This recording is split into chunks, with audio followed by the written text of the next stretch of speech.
Mining mafia Akram mining పర్మిషన్లు రద్దు చేసి ప్రాణరక్షణ కల్పించాలని 3 గ్రామాల ప్రజలు తహసీల్దార్కు వినతి పత్రాన్ని ఇచ్చారు.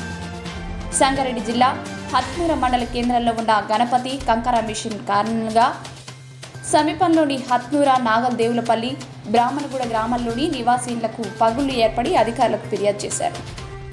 గత 16 ఏళ్లుగా గణపతి స్టోన్ మిషన్ పరిమితికి మించిన పేలుళ్లు చేసిందన్నారు. హత్నూర మండల కేంద్రంలో మల్లన్నగుట్ట పూర్తిగా మాయమైంది అన్నారు. ఈ బ్లాస్టింగ్ల కారణంగా కంకర మిషన్కు సమీపంలో ఉన్న అంబేద్కర్ కళాశాల విద్యార్థులకు శబ్ద కాలుష్యం ఏర్పడి చదువులకు ఆటంకం కలుగుతుందన్నారు.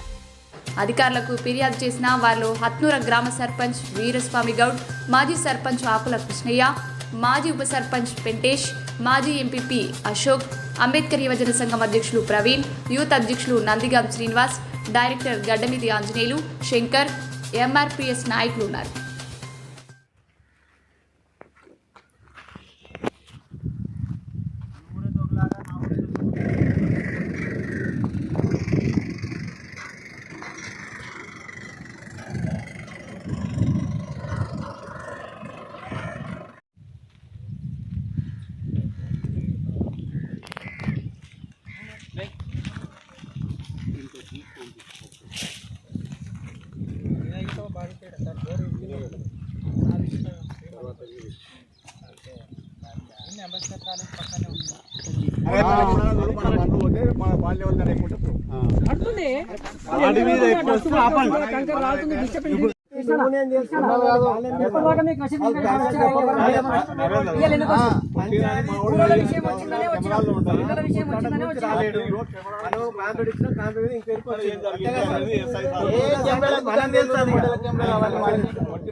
తీసుకొని